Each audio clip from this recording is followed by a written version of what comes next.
Hi guys. So let's take a little bit and talk about uh, how current moves in capacitors. Um, this is a subject, it's kind of a combination of two things that we've been working with. So we've worked with capacitors kind of in isolation. We're saying like, oh, this capacitor is charged. What does the electric field look like? What does the potential look like, etc. Um, and we've started more recently working with circuits where we're talking about um, how does charge move with time. So this is a really logical place for us to talk about how charge moves in a capacitor. So the cartoon that we're going to start with is to think of a simple circuit where we've got a capacitor, we've got a resistor, and let's put a switch in here, or imagine there's a switch in here. Um, and our battery has some EMF. And you could close the switch at t equals 0. And how we can begin to analyze this is to, look at the voltage drops as we go around the loop in this circuit. So you have the EMF. You're going to subtract the voltage across the capacitor, which would be Q over C. Because remember, what is capacitance anyway? Capacitance is the amount of charge you get per voltage. So the voltage is going to be Q over C. And we would also have a voltage drop across this resistor just due to Ohm's law, IR, and this would add up to 0 as you go around the loop. Now, using our definition for current, that current is the derivative of charge, you can see that we have a differential equation. Got an expression that contains both the charge as well as the derivative of the charge. So let's move this around a little bit. Put the derivative on one side.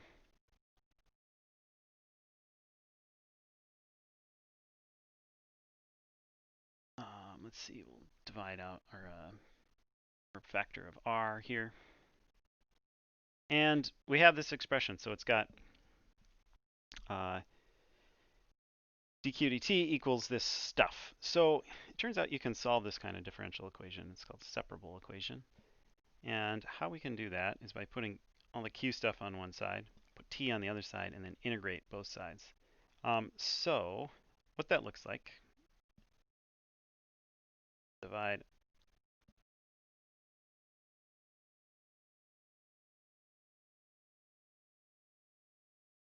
over, and this is going to equal the other side 1 over r dt. And then you can, let's actually get rid of this extra factor of c down here.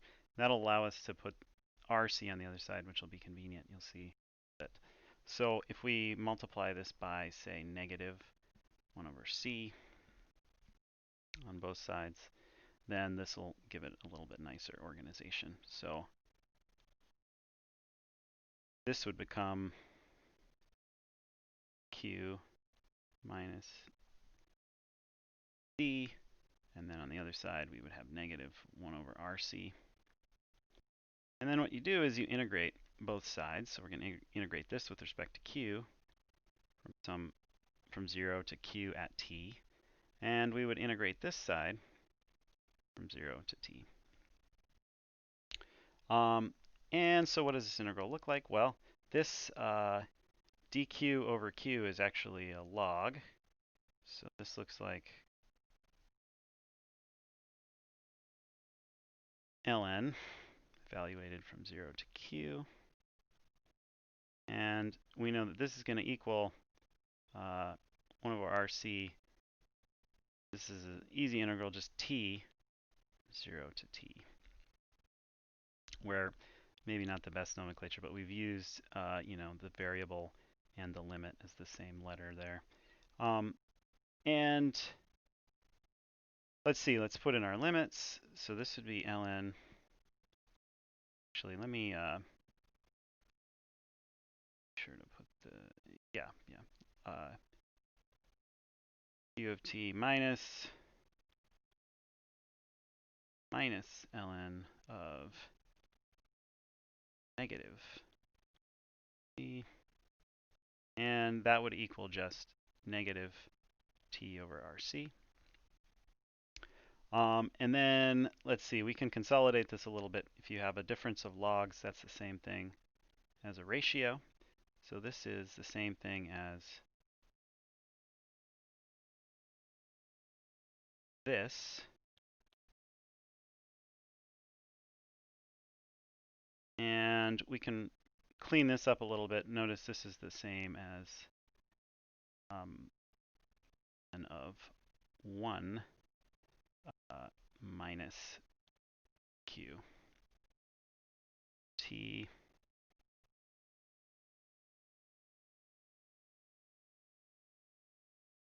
This is all kind of set up to get this in a nice form for us. So now you'll notice we have ln. Really what we want is q of t. We want to know what's happening to the charge with time. So we want to know how the charge is accumulating on the cap, and then we can relate that to the current and the voltage. So what we do is we got to get it out of that natural log. We can raise both sides of this exponential. So we do that, this will go away on this side. And then on this side, we have e to the negative t over rc. And we can then, solve this for q.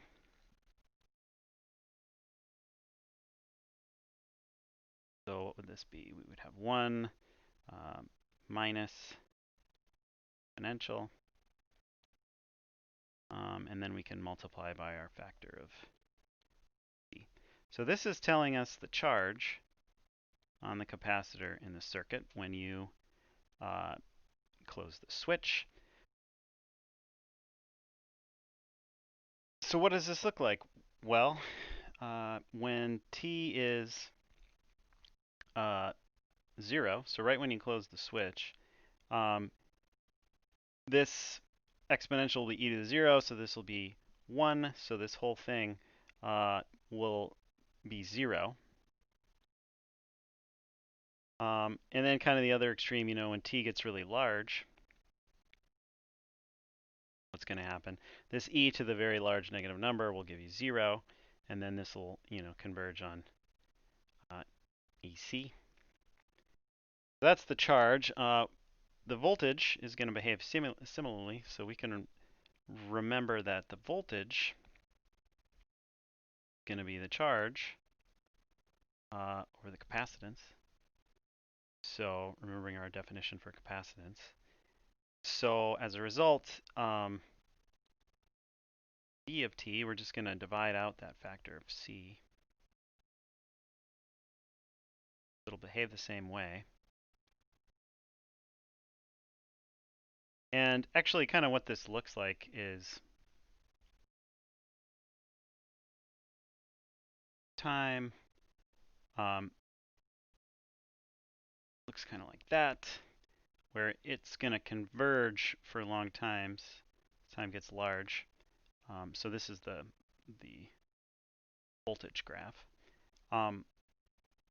And kind of the special thing that comes out of this is this quantity RC. So this is special. It's known as the time constant tau. We're actually going to look at this in lab for the next lab, measure this for some different combinations, and look at it with an oscilloscope. So this time constant, what does this tell us? Well, if you put in T equals RC, the voltage would become E times 1 minus E to the negative, RC over RC. So this would become e to the negative 1.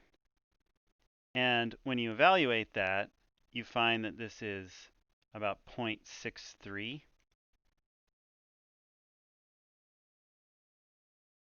So in other words, when you put in the time equaling tau, you will be at about 0.63 of the max voltage. And this gives us a sense of kind of the time scale for different situations. So, or to put it another way, if you know R and C, you know immediately like the time, how long the circuit would take to charge. And in particular, this tells you this, 0.63 point. Okay, so you could also get the current on the capacitor from the same math. Remember our definition that current is just dq dt. We have an expression for Q. So what is derivative of this thing?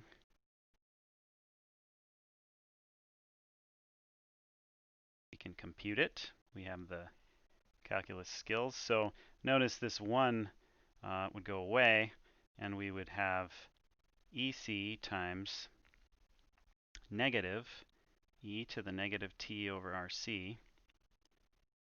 And then we would pick up a factor of negative 1 over RC from the argument.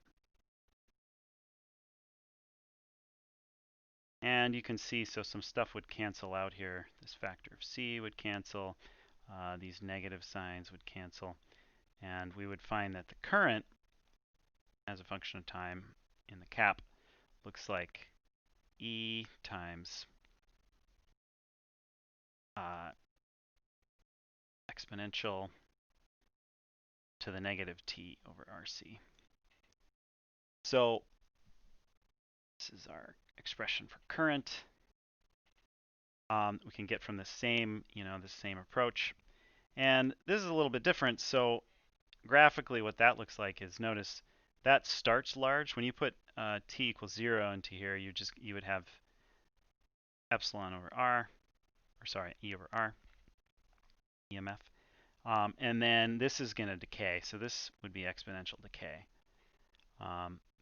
This is, charging up exponentially, and then this would be the current, the flow of the current would die off exponentially as you reach the maximum voltage on the cap.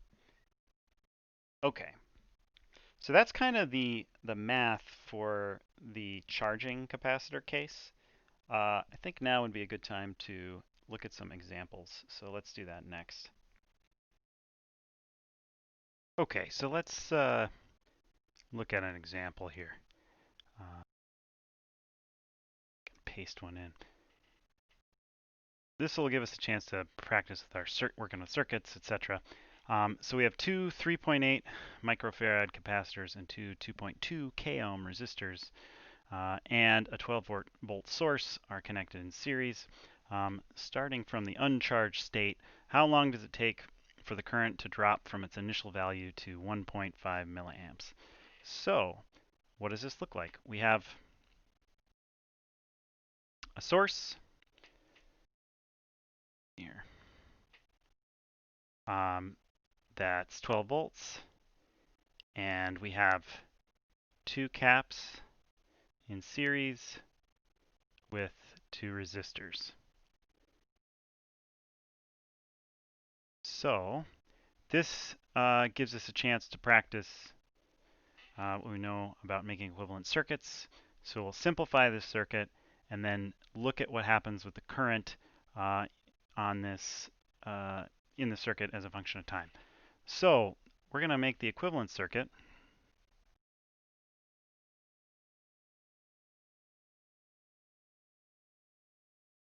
I'll just call this C equivalent, resistor equivalent.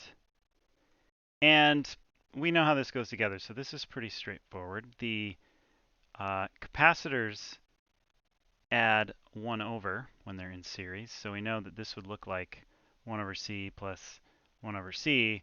So in other words, 2 over C. So the equivalent capacitance looks like C over 2. And we also know resistors behave, the math is opposite. So with a resistor, the equivalent resistance is just going to add together. So 2R. So in other words, this will be 4.4 k ohms, and this would be 1.9 microfarads. Okay, and then we can simply look at our current expression. So we want to know when the current is going to equal 1.5 milliamps. And for the charging capacitor, go up here for a second, it's going to start at E over R, and it'll look like that. So what's the initial current going to be? Why don't we solve for that? Be our 12 volts over 4.4 kilo ohms, and that would equal 2.7 milliamps. Okay, so let's solve this for the time. We would have 1.5 milliamps is going to equal, this E over R, 2.7 milliamps, e to the negative t over tau. So we would divide through IR 2.7.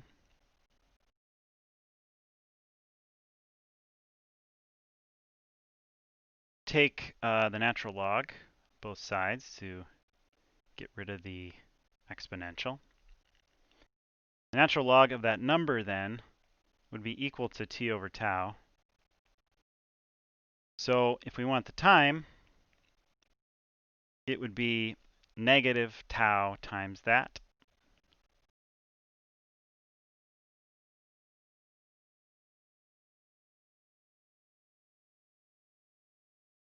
And of course, this tau is just RC. So this would equal our 1.9 microfarads times 4.4 k ohms times this stuff.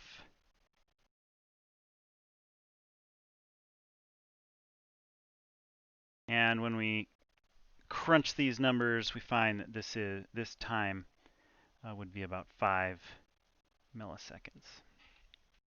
So this is an example of the kinds of calculations that you can do with the capacitors. See at what point the current will be at a certain value, or the voltage will be at a certain value, or the charge will have accumulated to a certain fraction. So the problems are sort of along those lines. So hopefully this example helps with your homework.